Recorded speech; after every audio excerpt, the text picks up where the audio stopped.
황혼 이혼을 결심하시는 분들은 대부분 충동적인 경우는 거의 없습니다. 재산 분할이 사실은 되게 중요합니다. 왜냐하면 이것 자체가 이혼 사유가 될 수 있다라고 약간 과장해서 말씀을 드리기도 하는데요.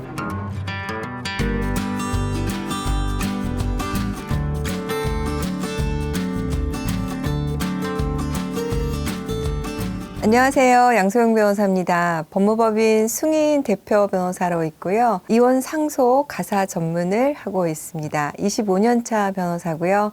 오늘 세모TV에 초대해 주셔서 감사합니다.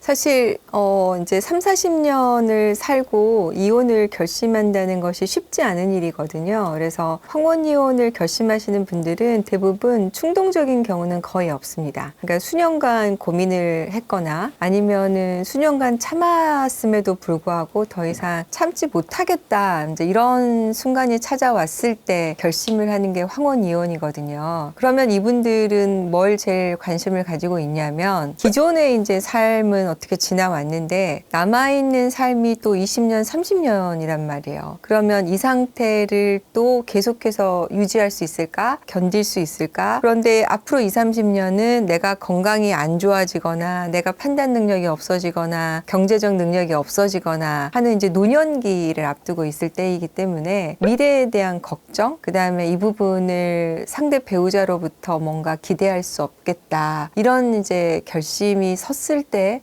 찾아오시는 경우가 대부분이고, 또 그래서 답이 안 보일 때 결심을 하시게 되는 것 같습니다.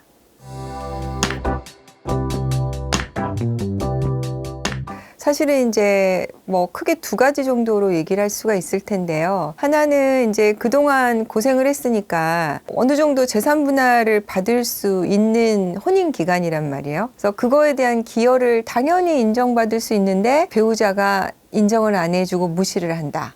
이랬을 때 이제 내가 뭔가 자존감이나 배우자로서 존중받지 못하는구나 라는 생각이 들었을 때 이제 갈등이 발생을 하죠. 뭐 예를 들어서 여전히 남편이 네가 한 게 뭐가 있느냐, 너는 아무것도 한 게 없다, 뭐 내 생활비를 받아서 쓴 거밖에 없지 않느냐, 뭐 이렇게 무시를 하게 되면 이제 그때 생각을 하게 되는 경우가 있고, 또 반대로 뭐 부인 입장에서 남편이 평생을 어쨌든 기여를 해가지고 여기까지 고생을 했는데 여전히 또 돈을 벌어와라, 이제 은퇴했으니 당신이 하는 게 뭐가 있느냐, 뭐 이렇게 해서 이제 구박을 하게 된다면 또 남편 입장에서는 얼마나 서러울 수 있겠어요. 이렇게 상대에게 존중받지 못하는 생각을 할 때 이런 갈등을 많이 일으키는 것 같고요. 또 하나는 이제 아팠을 때 병원비를 아까워한다거나, 그 다음에 이제 노년인데도 여전히 뭐 머리에 파마를 했는데 그게 얼마냐고 하고 돈을 안 준다던가, 국민연금을 가지고 나눠 쓰는데 국민연금을 틀어주고 생활비를 정말 현금으로 몇만 원씩 뭐 이렇게만 준다던가, 뭐 이렇게 경제적으로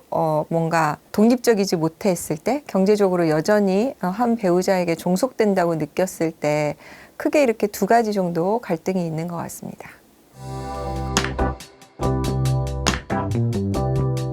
사실 뭐 이혼을 막을 수 있는 무슨 골든 룰이다 이런 건 없겠지만, 저희가 이제 여러 사례를 좀 접하다 보니까 전체 재산이 한 사람의 명의로만 되어 있다, 뭐 이럴 경우에는 저는 이것 자체가 이혼 사유가 될 수 있다라고 약간 과장해서 말씀을 드리기도 하는데요. 그래서 이제 제가 강의를 나갈 때 많이 말씀드린 게, 집 한 채만 공동 명의라 하더라도 그래도 좀 이혼은 막을 수 있다. 왜냐하면 그래도 반은 내가 기여를 했다는 거를 배우자로부터 인정받는 거잖아요. 그리고 이혼을 했을 때 실익이 없어요. 그거 이상은 받아가긴 좀 어렵거든요. 그러면은 좀 현실적으로 생각을 해봤을 때 내가 이혼을 한다고 해도 얻는 게 없다, 그러면은 아무래도 이혼을 좀 피해가겠죠. 그리고 실제로 저희가 가사사건 조정을 해보면요, 배우자가 집을 공동명의로 해준다던가 재산을 좀 일부를 나눠준다던가 이렇게 본인의 그동안에 뭐 앞으로 노력을 해보겠다고 다짐을 하고 재산에 대해서 어느 정도 이렇게 분배를 해준다면 그래도 한 번 더 기회를 갖고 이혼을 고려해 보겠다 라고 생각하시고 이혼 소송을 했다가도 취하를 하고 돌아가신 분도 좀 있어요. 제가 상담을 해보면 확률적으로 10커플을 상담을 한다면 한 3커플 정도만 이런 부분이 좀 고쳐져도 이혼에 대해서 다시 한번 생각을 해보신 분들이 있거든요. 그래서 골든룰이라고 한다면은 상대에 대해서 인정해 주는 거, 그 다음에 재산에 대해서 어느 정도 좀 분배를 해서 적절하게 반반 정도 가져가는 거, 이렇게 하는 것만으로도 부부 사이에 원만하게 협상의 뭔가 통로가 생길 수 있다, 이렇게 생각을 합니다.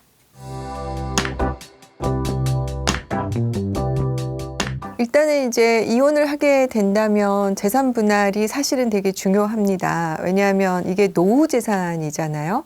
특히 이제 황혼이혼의 경우에는 이 재산을, 그러니까 재산 분할로 받은 것을 가지고 남은 노후를 내가 독립적으로 보낼 수 있어야 돼요. 그래서 여기에 대해서 현실적인 고민은 좀 하셔야 한다라고 말씀을 드리고요. 이제 예를 들어서 옛날에는 자녀들이 부모님을 많이 부양을 했어요. 그런데 이제는 자녀들도 어려운 시기고 경제적으로도 그렇고, 그다음에 자녀들도 부모님을 부양해야 된다는 데 대해서는 옛날에 우리 세대만큼 책임감을 가지고 있지도 않아요. 또 그걸 기대하기도 현실적으로도 어렵고, 그리고 또 저는 부모 입장에서 자녀에게 부담이 되는 것도 안 된다고 생각을 합니다. 그래서 이혼을 고려하실 때 자녀들과의 관계, 내가 남은 생을 독립적으로 살 수 있을 것인가, 이런 부분들을 조금 현실적으로 고민을 해보고, 이게 준비가 안 되어 있다면 내가 이혼 이후에 어쨌든 간단한 내가 노동을 해서 내 생계를 잘 유지할 수 있을 정도 좀 준비가 되어 있는가,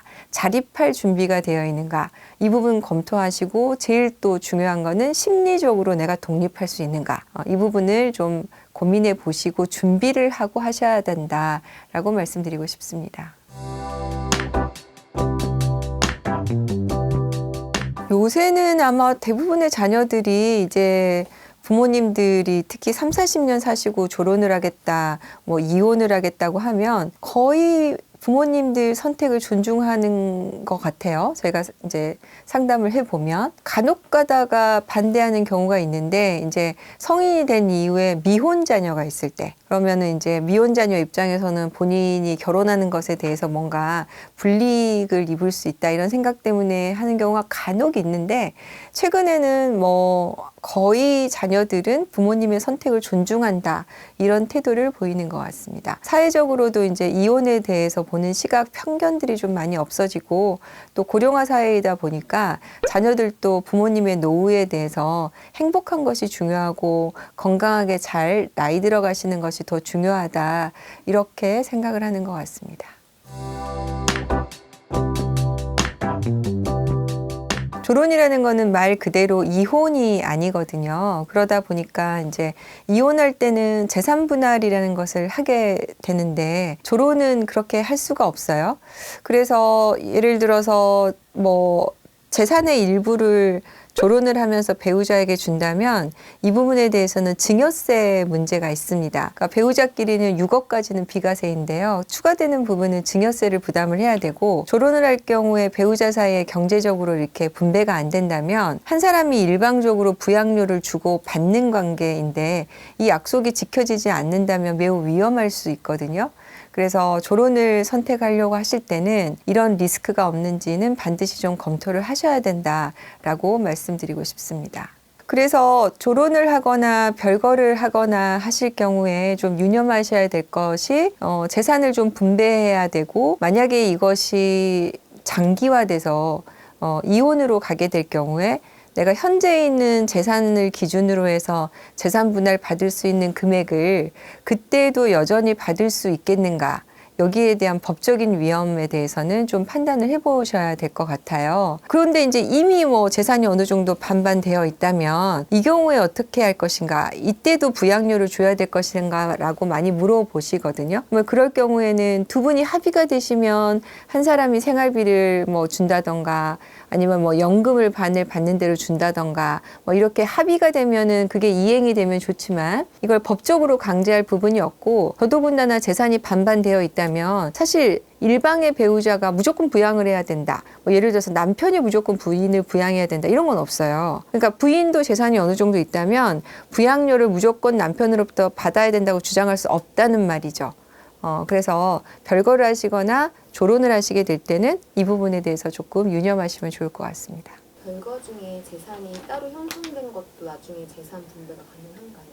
별거 중에 이제 형성되는 게 두 가지가 있겠죠. 기존에 있던 재산을 기초로 해서 뭐 대출을 받아가지고 새로운 걸 투자를 했다던가, 이럴 경우에는 재산 분할 대상이라고 볼 수가 있지만, 정말 새로운 수입이 생겼다, 이거는 재산분할 대상에서 제외될 수 있습니다. 근데 이제 뭐 예를 들어서 새로운 수입이 하더라도 예를 들어서 내가 뒷바라지를 해서 전문직을 하거나 사업을 하게 만들었고 그걸 기초로 해서 새로운 소득이 발생했다라고 한다면 기여도가 전혀 없다고 볼 수는 없을 겁니다. 그러니까 제가 말씀드리는 새로운 재산이라고 한다면 정말 별개의 소득일 경우만 재산분할 대상에서 제외된다 말할 수 있을 것 같습니다. 사실 이제 결혼 생활 중에 모은 재산 중에서 개인 재산, 공동 재산 이걸 구분하는 것 자체가 재판 과정에서 굉장히 다툼이 많은 사안이에요.